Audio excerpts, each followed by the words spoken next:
దివ్యవాణి ప్రేక్షకులకు శుభాభివందనములు.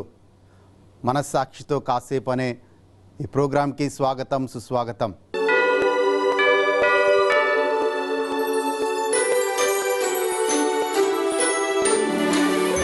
బాగున్నారా? కొద్దిసేపు మనము ప్రార్థనలో కూర్చుందామా? మనం రోజంతా చాలా పనులలో నిమగ్నమైపోయి ఉంటాం. మనం కొద్దిసేపు ఆత్మ పరిశీలన చేసుకుందాం, దేవుని వాక్యాన్ని ధ్యానిద్దాం. యోహాను సువార్త 14వ అధ్యాయం 12వ వచనంలో యేసు ప్రభు చెప్పిన మాట, మీరు నా యందు విశ్వసిస్తే నాకంటే గొప్ప క్రియలు చేస్తాడన్నాడు. సో మన జీవితంలో గొప్ప క్రియలు చేయాలి అంటే మనకి దేవుని శక్తి కావాలి, దేవుని అభిషేకం కావాలి. ఈ దేవుని అభిషేకము పాత నిబంధన కాలంలో మనం చూసినట్లయితే రాజులు అభిషేకించబడేవాళ్ళు, యాజకులు అభిషేకించబడేవాళ్ళు. రాజులు వాళ్ళ రాజరికం చేయడానికి అభిషేకం పొందుకునేవాళ్ళు. ఉదాహరణకి దావీదు, సౌలు, సొలొమోను వీళ్ళంతా కూడా అభిషేకం పొందుకున్నారు. అదే క్రమంలో యాజకులు వాళ్ళ యాజకత్వం చేయడం కోసం వాళ్ళు అభిషేకించబడేవాళ్ళు.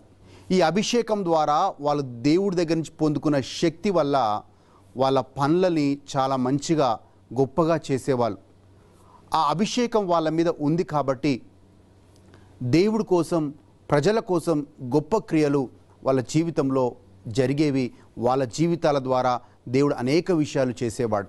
ఈ అభిషేకము పరిశుద్ధాత్మ దేవుని రూపంలో ప్రతి విశ్వాసి మీద దేవుడు అభిషేకం ఉంచుతున్నట్లుగా మనం బైబిల్లో చదువుతూ ఉన్నాం. 1 యోహాను 2వ అధ్యాయం 27వ వచనం ప్రకారంగా ఆ దేవుని అభిషేకము అంటే దేవుని శక్తి మనలో ఉన్నప్పుడు ఆ దేవుని శక్తి మనల్ని అన్ని విషయాల్లో నడిపిస్తుంది అనే మాటను మనం అక్కడ చదువుతున్నాం. ఈ దేవుని శక్తి మన మీదకి వచ్చినప్పుడు మన తలాంతులు చేయలేని పని, మన చదువు చేయలేని పని, మన డబ్బు చేయలేని పని, ఈ లోకంలో ఏ శక్తి చేయలేని పని దేవుని అభిషేకము చేయగలుగుతుంది అనే విషయాన్ని నేను జ్ఞాపకం చేస్తున్నాను. పాత నిబంధన కాలంలో ఈ అభిషేకం ద్వారా దావీదు 16వ అధ్యాయంలో సమూయేలు ప్రవక్త ద్వారా దావీదు అభిషేకించబడ్డాడు. దావీదు సాధారణమైన వ్యక్తి అండి, గొర్రెల కాపరి అనే విషయం మనకు తెలుసు. కానీ ఈ దావీదు సమూయేలు ప్రవక్త ద్వారా అభిషేకించబడ్డ తర్వాత ఆయన 17వ అధ్యాయంలో ఫిలిస్టీల దండులో నుంచి గొలియాత్ అనే గొప్ప వ్యక్తిని అందరూ భయపడుతున్నారు. ఆయనతో యుద్ధం చేయాలన్నా, ఆ ఫిలిస్టీల దండుతో యుద్ధం చేయాలన్నా భయపడుతున్నారు. ఎందుకంటే ఆ గొలియాత్కి అందరూ భయపడుతున్నారు. కానీ ఈ దేవుని అభిషేకం పొందుకున్న దావీదు భయపడలేదండి, ధైర్యముగా ముందుకు వెళ్ళాడు. ఎందుకంటే దేవుని అభిషేకము, దేవుని శక్తి ఆయనకు తోడైంది కాబట్టి ధైర్యంగా ముందుకు వెళ్ళాడు. గొలియాత్ని ఎదుర్కొన్నాడు. గొలియాత్ని ఆ యుద్ధంలో ఓడించినట్లుగా మనం బైబిల్లో చూస్తున్నాం. ఏ రాజు చేయలేంది, ఏ వ్యక్తి చేయలేంది, చదువు చేయలేంది, డబ్బు చేయలేంది దేవుడు మనలో ఉంచిన ఆ శక్తిని చేస్తూ ఉంది. ఈరోజు మీ కుటుంబంలో ఏ స్థితి గుండా వెళ్తూ ఉన్నా మీకు ఈ వాగ్దానాన్ని జ్ఞాపకం చేస్తున్నాను. మీలో దేవుడు తన అభిషేకాన్ని ఉంచాడు, మీలో దేవుడు తన శక్తిని ఉంచాడు. మీలో దేవుడు ఉంచిన ఆ శక్తి వల్ల ఈ లోకంలో అన్నీ సాధించుకోగలుగుతారు. మీ వ్యాపారంలో ఆ దేవుని శక్తి మీకు తోడై ఉంటుంది. మీ చదువులో ఆ దేవుని శక్తి, అభిషేకము తోడై ఉంటుంది. ఈ అభిషేకము తోడై ఉన్నప్పుడు మన జీవితాల్లో గొప్ప క్రియలు జరుగుతాయి, గొప్ప విషయాలు జరుగుతాయి, మనం ఊహించలేని విషయాలు జరుగుతాయి. అందుకే ప్రియమైన సహోదరి సహోదరులారా, మనిషి శక్తి మీద కాకుండా, మనిషి తలాంతు మీద కాకుండా, మనిషి యొక్క డబ్బు చదువు మీద కాకుండా మనము దేవుని అభిషేకం మీద ఆధారపడటానికి ప్రయత్నం చేద్దాం. ఈ శక్తి మనలోకి వచ్చినప్పుడు అసాధ్యం అన్నీ కూడా సుసాధ్యం చేస్తాడు దేవుడు.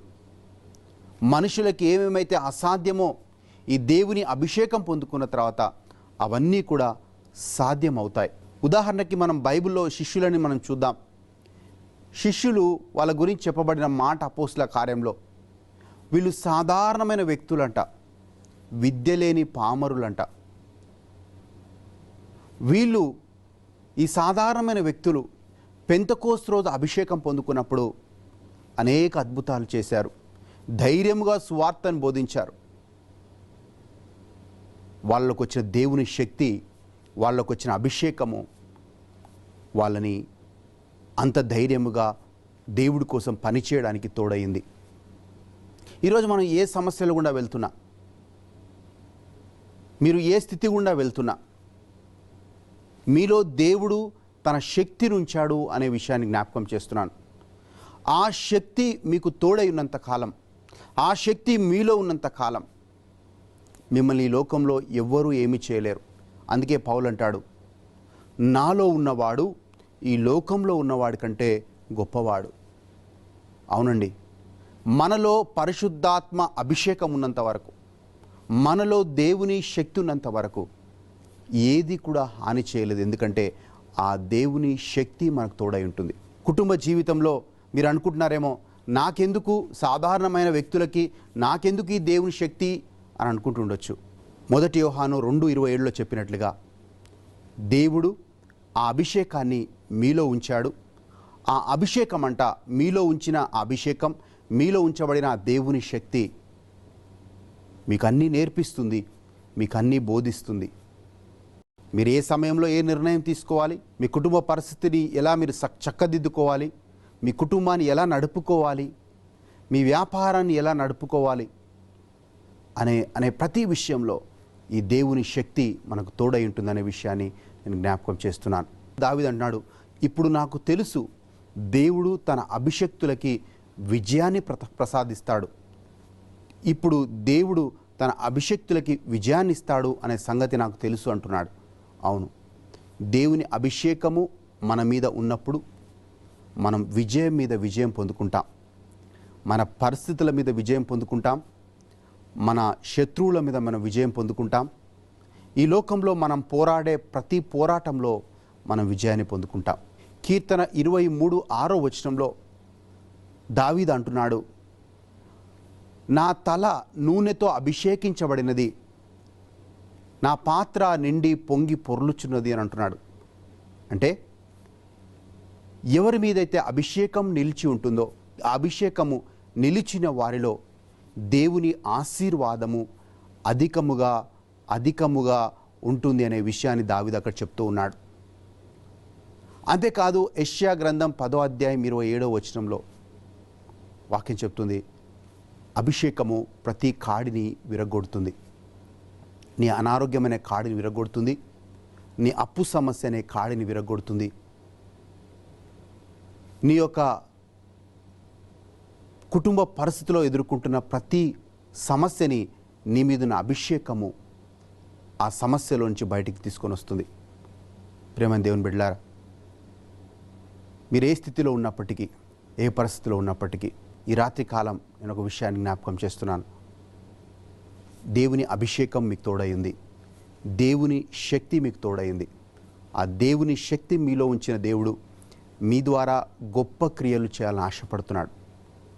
ఈ గొప్ప క్రియలు ఎప్పుడు జరుగుతాయి అంటే, ఆ అభిషేకం మనం కాపాడుకున్నప్పుడు, అభిషేకంలో మనము ప్రార్థనలో కొనసాగినప్పుడు, పరిశుద్ధతలో కొనసాగినప్పుడు. 2 లక్షణాలు ఉండాలి మనం అభిషేకం మనకు ఉండాలి అంటే. 1, మంచి ప్రార్థన జీవితం ఉండాలి.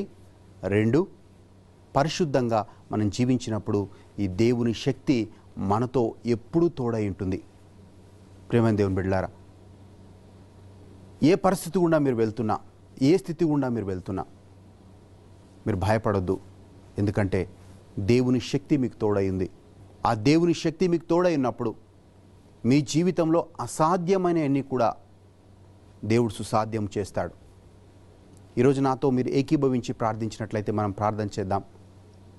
ఈ ప్రోగ్రాం చూస్తున్న ప్రతి ఒక్కరి ఇంట్లో, ఈ ప్రోగ్రాం చూస్తున్న ప్రతి ఒక్కరి పరిస్థితులలో, ఈ ప్రోగ్రాం చూస్తున్న ప్రతి ఒక్కరి కుటుంబాల్లో ఈ దేవుని శక్తి బలంగా దిగివచ్చును గాక. ఈ బలంగా దిగివచ్చిన అభిషేకం ప్రతి కాడిని విరగొట్టునుగాక. మీ అనారోగ్యం అనే కాడిని విరగొట్టునుగాక. మీ యొక్క అప్పు సమస్యలనే కాడిని విరగొట్టునుగాక. ఈ దేవుని అభిషేకం మీ కుటుంబాల్లోకి శాంతిని, సమాధానాన్ని తీసుకొని వచ్చునుగాక. ఏకీభవించి నాతో ప్రార్థన చేయండి. మనం ప్రార్థన చేద్దాం. మమ్మల్ని మిక్కిలిగా ప్రేమించు మా పరలోకపు తండ్రి, నీకే స్తుతి, స్తోత్రము, ఆరాధన, ఘనత, మహిమ కలుగునుగాక. నాన్న, ఈ ప్రోగ్రాం చూస్తున్న ప్రతి ఒక్కరిని, వాళ్ళని, వాళ్ళ కుటుంబాలని బలమైన నీ అభిషేకం, బలమైన దేవుని శక్తి అయా వాళ్ళ కుటుంబాల్లో ఉండునుగాక. ఆ శక్తి వాళ్ళకు తోడైనప్పుడు నాయన, వాళ్ళ జీవితంలో అసాధ్యమని కూడా సుసాధ్యము చేయమని, వాళ్ళ జీవితాల్లో, వాళ్ళ కుటుంబాల్లో గొప్ప క్రియలు, గొప్ప సూచక క్రియలు చేయమని, వీళ్ళందరినీ దీవించి కాచి కాపాడమని నజరేయుడైన యేసుక్రీస్తు నామంలో అడుగుచున్నాము తండ్రి. ఆమేన్. హల్లెలూయా. నాకు తెలుసు, ఒక మంచి ధైర్యపు మాట, దేవుడి దగ్గర నుంచి ఒక మంచి ఓదార్పు మాట, దేవుని అభిషేకం మీకు తోడైంది.